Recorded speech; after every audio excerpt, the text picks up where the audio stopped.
can forget the big four-woman tournament that went down last December. And here we go. This one, though, contracted at 65 kilos, and these two tearing into each other right away. Both ladies very young, but very experienced as amateurs. They're just getting into the professional game right now, but that does not mean that they're lacking experience inside the ring. Oh, what a right hand that was by YALIN, right down the middle. There's Esra YALIN in the blue gloves, solid black. Begüm KARLI in the red gloves, also wearing black. Knee on the inside. And referee Savkan Akin calls for the break. Solid body kick goes in as well from YALIN, who's doing a good job of getting her damage in, but staying out of the range of KARLI. She gets in, she does her damage, and then she gets out of the way. Oh, wow, did she catch her coming in with another very good shot from the left side. You can see that there is a noticeable size differential between these two ladies. Begüm KARLI in the red gloves just seems like the much bigger fighter. There's another good right hand that scores. Backs her into the corner now, leaning on her, making her carry that body weight. It almost seems like they're almost like a different weight class, these two ladies, but they were able to make the weight, so be it. And I think that YALIN's strategy has been effective so far, for the most part. She needs to stay away from the power. She needs to be able to get in, do her damage, and then get out of town before she tastes any of those big punches again. Spinning back fist, a little bit off the mark, tries to repay her opponent, but gets forced into a neutral corner there, taking some damage now. A little preemptive on that kick there. But she needs to get out of the corner here. She cannot afford just to hang out in the corner, because Begüm KARLI is just going to eat her alive.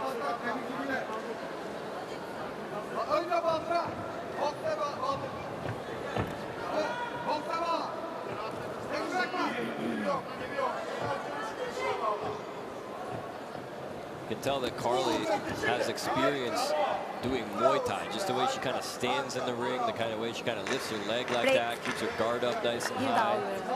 A lot of the fighters in Turkey do have very solid amateur Muay Thai backgrounds. Oh, wow! What a big left that was from KARLI to end round number 1.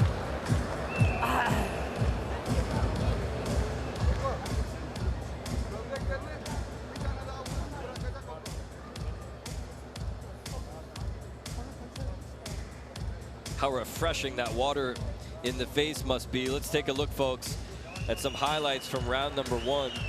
Esra YALIN started off the round very well. Her strategy was working. What she was doing was working. But as the round went on, Begüm KARLI got wise to the game and was able to take matters into her own hands. And she really started to accelerate towards the end of the round.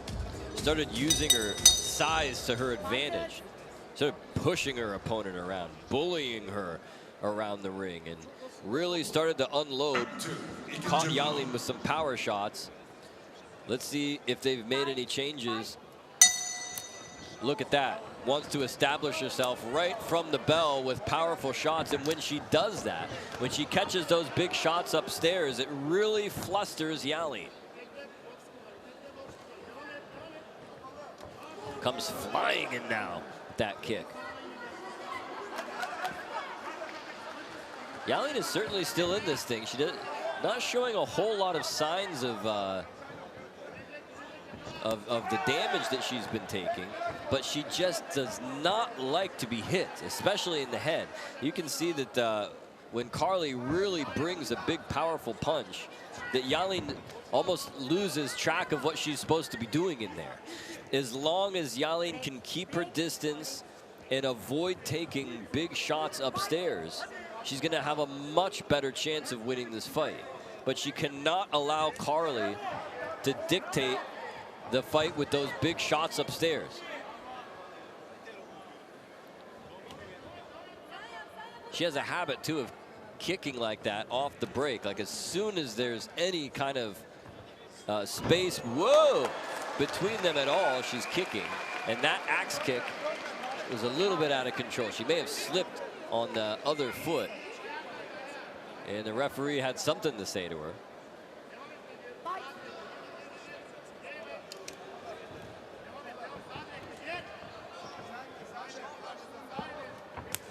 Nice leg kick there from YALIN.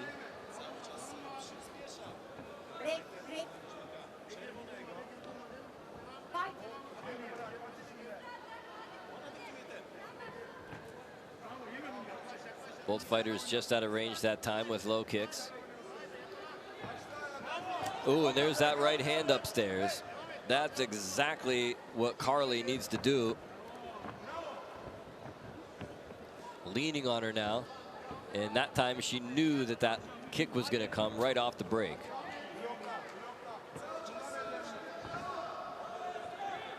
Time slipping away here in round number 2, coming up on 40 seconds left in this one.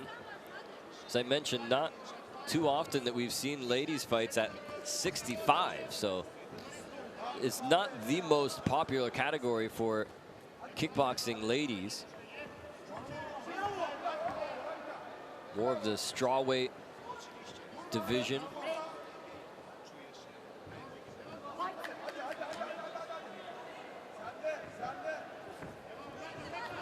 Spinning back fist, but she kind of telegraphed it here, and you can see that the pace of this fight has trailed off dramatically here in round number 2. Both ladies really have been through a war here, and that is the end of the second round.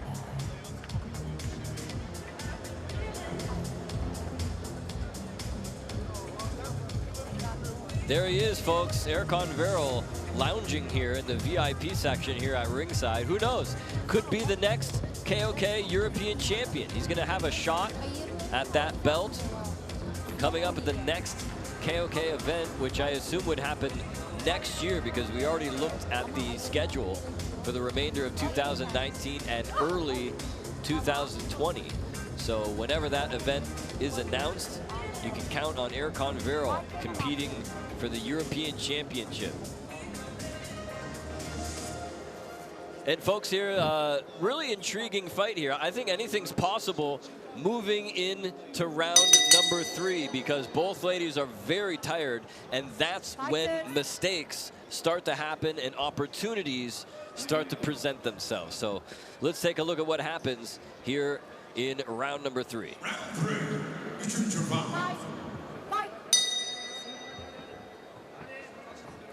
Here we go, 3 minutes on the clock here to start things off. Both ladies starting very aggressive in the beginning of the round. Whoa, she had her almost in a side headlock there and then kneed her in the face. The referee said absolutely nothing about it, and so life goes on. Good knee on the inside now from KARLI. Knees on the inside. They're really holding on to each other a lot here. And now the referee finally steps in. A lot of latitude being shown here. That right hand, just a grazing blow that time.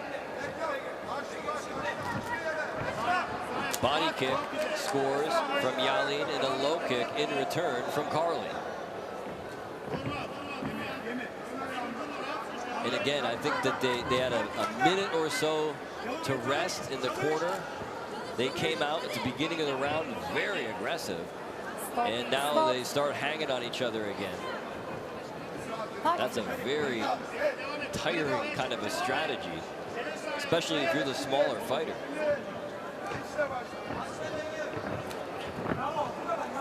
KARLI really likes that axe kick. She likes to use it from a long range distance to kind of come in with that. axe kick. She's got those long legs and trying to use them to her advantage. All over the ropes here. Come on. This is not Muay Thai rules. Popped her with the left hand, did YALIN. She got caught with a counter punch.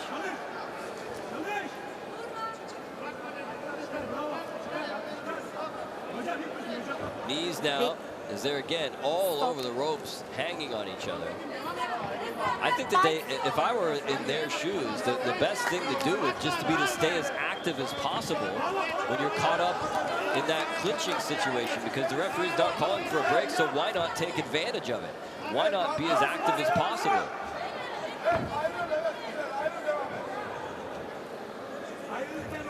Stop.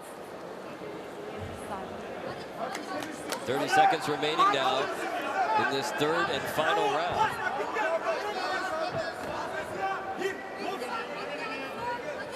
In my opinion, I think that Begüm KARLI in the red gloves is just eking out these rounds. It's not an overwhelmingly solid victory for her, but I think she's doing enough to win by unanimous decision, and that's the kind of fight you get if the referee doesn't step in there to break it.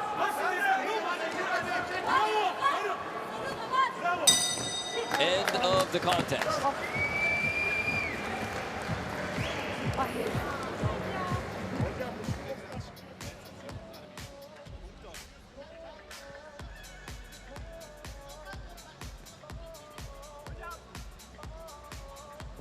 Let's take a look, folks, at round number 3. Like I said, in my opinion at least, which doesn't count for anything, by the way, as far as the scoring of the bout is concerned. I've got this solidly in favor of Begüm KARLI. I think she landed more power shots. I think she landed more overall shots and did the most damage, the most cumulative damage, the most... Right corner, kırmızı köşe, Begüm.